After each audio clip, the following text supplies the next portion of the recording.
Hey everybody, what's up? It is 7:59. Happy Friday. Good to see you. It's your friend James Shaw. I'm so glad that you're here this morning. We're going to have an important call today. There is a common theme showing up inside of Pivot right now. As I watch and approve the posts that come in, we have a lot of you looking for help and support and asking questions around one really vital topic. Anybody know what it is? Put it in the chat. Put in the chat, what do you think is the biggest question right now that is showing up? It's price, it's price, it's price, it's price. Y'all are taking overpriced listings because you're getting outscripted by your seller, and then you're getting janky price reductions that don't do anything because you're getting outscripted by your seller. And we're going to talk about this till we figure it out. That's just the bottom line. That's what we're going to do. But before we do it, Penny Carter is going to tell us something good. Good morning, Penny. Good morning, James. Thank you. I have three quick things. My husband and I closed on our investment property in Wilmington, North Carolina. Our 31st wedding anniversary is on Sunday, and Monday we are headed to Italy. Oh, that's a good few days. Congratulations, Penny. Thank you. Nicole, good morning. Good morning, James. Here's something good. I've been doing open houses for other agents in my area for a few weeks now, and it's finally paying off. I am getting referrals. I am getting buyers under contract the very next day, and it's working out very well for me. And then, yeah, I just keep going. That's all. That's all I wanted to say. Go get it done. I'm so proud of you. Well done. Amal, good morning. Hi, good morning, James. I'm driving in the morning going west to Luray. It's a very nice area west of Washington, D.C. And going to do walkthrough for my closing today. It's really every time we come here to do an inspection or something, it's beautiful, beautiful. And I'm telling my client, we should stay, not do something and come back to DC immediately. But I am looking here. It's good day, so we need to go back again 2 hours to do the closing after the walkthrough.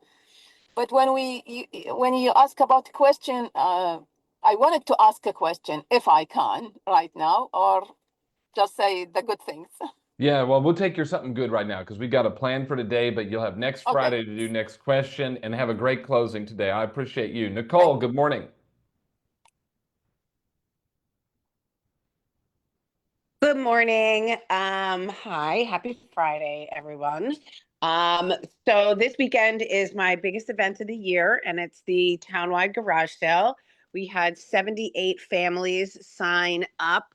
Last night, I gave away my signs, which came on time, which was a traumatically scary situation for me.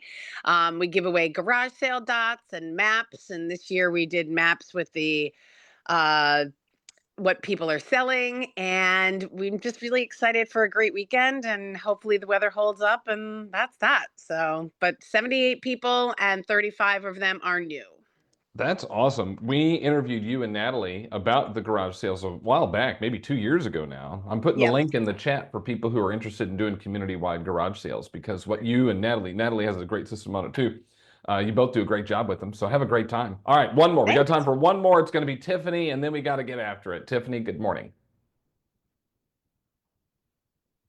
Good morning. My oldest daughter is graduating from college today with her degree in accounting, so we are all very excited. Oh, she can work on your P&L then. You can put her to work.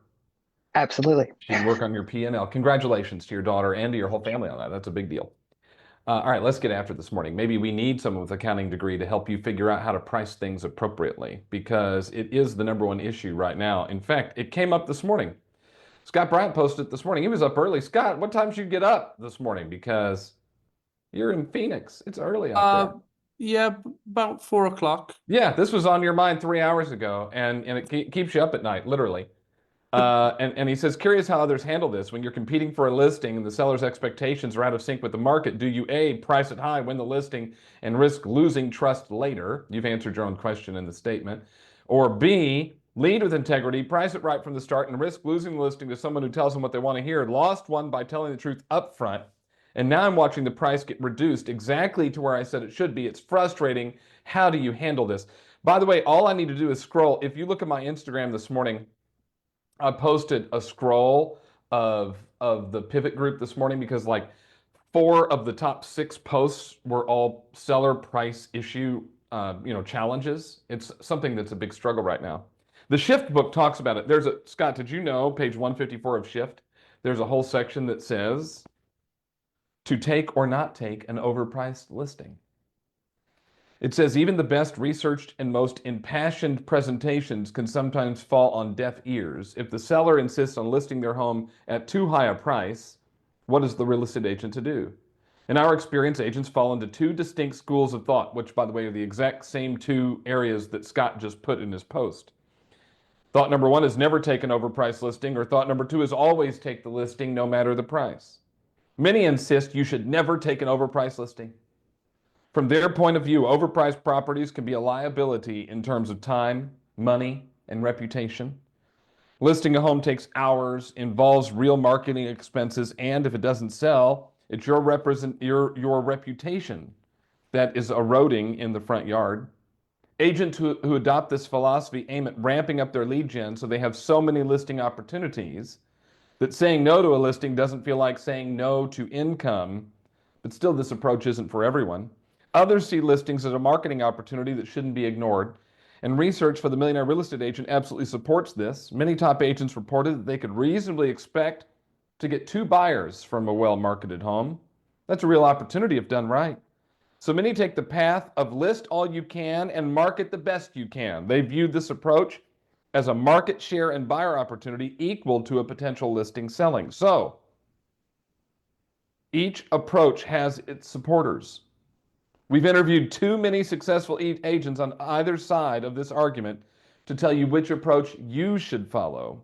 Experience will show you which strategy is best for you. We have people in both, right? You have people in here that say, I'm not taking it. I'm just straight up not taking it. I'm going to just have more appointments and ramp up my lead gen so I can pick and choose. That's the right answer for you. Others are saying, I'm taking all of them. I need my sign of the yard. I need my sign of the yard. I need leads. I need opportunities. That might be the right approach for you. But the bottom line is, I think one area we've just got to get better is skill set in the conversation. We've got to grow there. To help you out, I put together a playlist, a YouTube playlist of 5 sessions we've done about pricing. And it's sellerpricing.jamesdshaw.com. I'll put the link in the chat in just a minute. Sellerpricing.jamesdshaw.com. 5 sessions we've done on pricing to help you kind of learn this strategy and find out what's right for you. But I also want to hear your ideas. So Jenny, you're up. Good morning. Good morning. It's graduation day, everyone. I Oh know my you're, gosh, that is you're waiting. crazy. We're excited here. But I am working with sellers. I obviously have been in the business for 24 years and I have listings right now, and you can definitely feel it. I understand what everyone is saying. And my first thought in this topic is that first it starts with trust. The conversations with your clients, it should take a while before you get to what the price of the home should be, or a listing strategy and a number. There has to be so much first conversation before you say this is the price. And for one thing, we never know. I don't know the price that's going to sell for. This is a business decision you get to take. And if you want to stand firm and this is the price or else, well, that's on you when it doesn't sell for that price. And that's going to cost you your own time and your money, and also your energy, the fear of, oh gosh, it hasn't sold yet. There's no showings. There's nothing new happening. But the way that I can help my clients get to that point of trusting me is through telling the stories.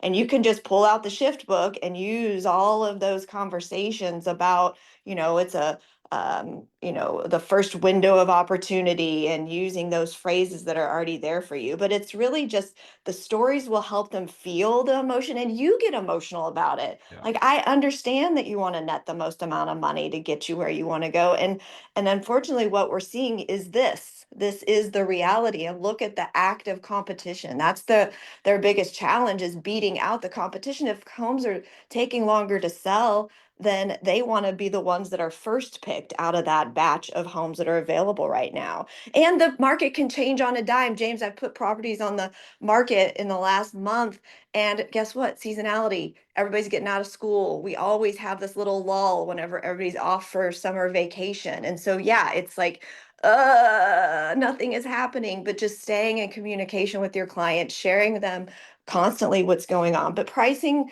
right is subjective. And so you get to decide where to go. You have to make the decision. Jenny, thank you. Congratulations to Mia. Byron Mims, good morning. Good morning, James. It's tough following Jenny. I think it becomes, I don't think there's a right answer. I think it becomes a business decision for most people. But like Jenny said, I think you just have to set the expectations up front. And then I think you also have to be prepared to walk away from it.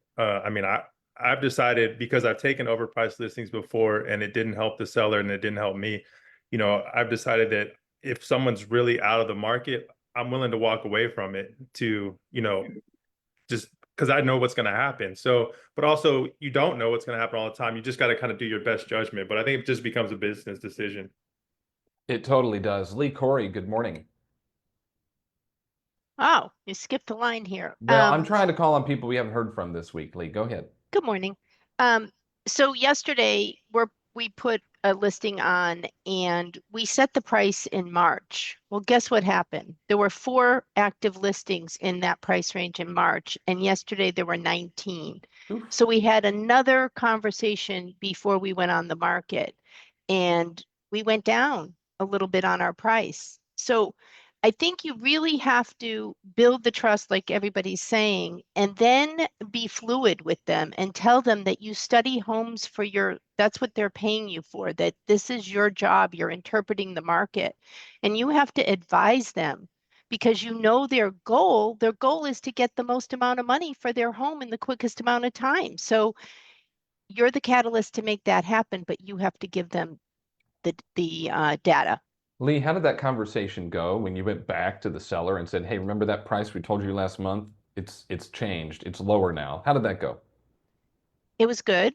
She trusted me, and I actually talked myself up to a higher price. Like, I wanted to go down 25 grand, but we didn't.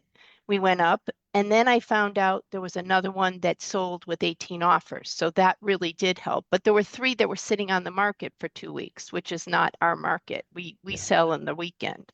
Yeah, not anymore. Mm. Mm-hmm. Jack It Smith, went good really morning. well, the conversation, though. Good. Well, you had the trust in the relationship, which is what matters. Jack Smith, good morning. Good morning, everybody. James, I think this is a really important topic, and we're really struggling with it a lot, I have to be honest. In the very beginning, you told us to take all this asked us to take a lot of listings. Well, we've taken over 30 listings, and several of them are sitting there. But the bottom line is, I agree with Jenny 100%. If we have not established rapport and respect with the client and have them believe in us, we're really sunk already.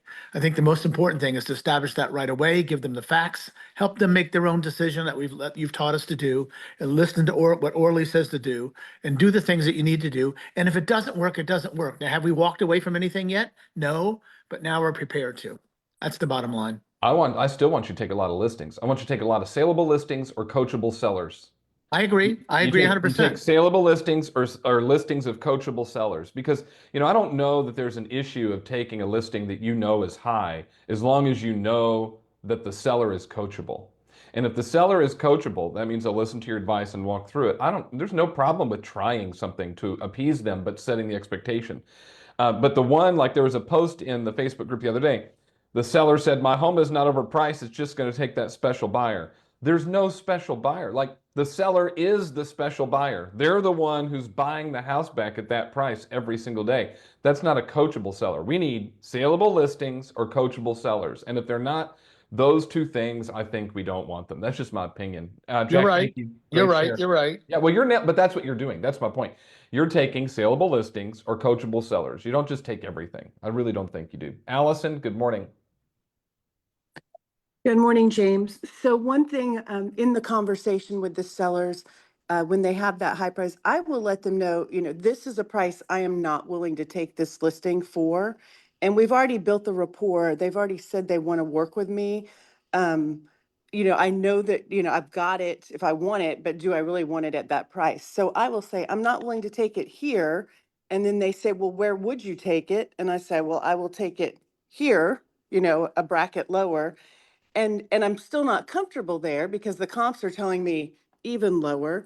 And I will ask them, we can list it here. I'm still recommending the lower price. And then what happens 2 weeks from now when we have no showings and we have no offer? What happens a month from now when we don't have an offer?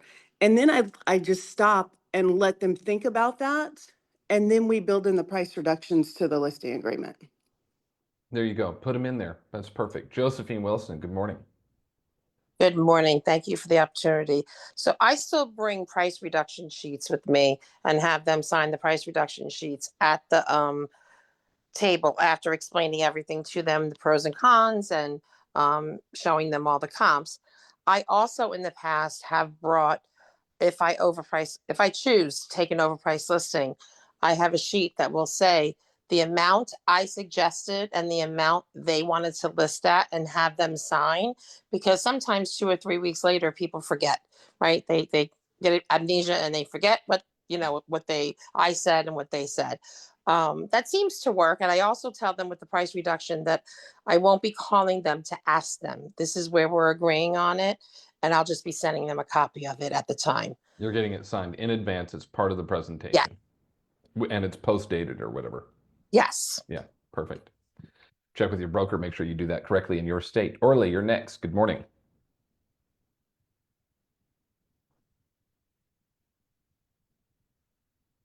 Orly, you finding that mute button?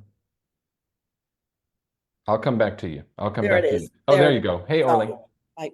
So it really depends. I mean, it depends on your market. It depends on the seller, the motivation, and where your market is right now. Not for anything, but if you're a newer agent, take the listing. This is going to be a good exercise for you to learn how to go scripting to get the price reduction. If it's a market that's really moving long, I mean, in the market that was really down, we used to say it's always best to be the firstborn, the second wife, and the third realtor. So if you can wait it out, this is not that market right now. So like everybody said, get that price reduction, work on your scripts. I would take it. I would lean more towards taking it unless it's a really unmotivated buyer, a seller, and they're ridiculously priced. But otherwise, I think in this market with low inventory, take it and work on your scripts to get that price reduction. And that's what I mean by a saleable listing or a coachable seller, right? If they're one of those two things, take it. Take it. Get it done. Thank you so much. Irene, good morning. Good morning from Toronto. Well, Orly took the very last few words that I wanted to share. And I think that the part that's really important is how motivated and how motivated or not motivated, and how high are the seller's expectations. I'm with all of you guys in the relationship building and the conversation and making sure that you understand the clients and they understand you. And I will take something that's a little higher than what the comps say, because like everybody said, you don't know what the market's doing. Our market in Toronto is extremely unpredictable right now, and we don't know what is the right price and not. But there's a limit. I went on an appointment last week with a family who English was a challenge, kind of like it is for me right this moment. And they were very, very sweet. I was not able to do my pre-qualifying questions ahead of time. I couldn't even pre-qualify them at the table because I said, what are your pricing expectations? They said, just the best price we can get. I walked through the house. I told them we can get 1.4, maybe 1.450. And they said, oh, no, we wouldn't sell for less than 2 million. And at that point, it's, oh, you know what? You guys are awesome. You have a beautiful house. I will stay in touch with you until I know the market is going to come to this level. But you are probably looking at about a 10-year cycle right now. Yeah, I'll see you in 2035. Yeah. Right? Right.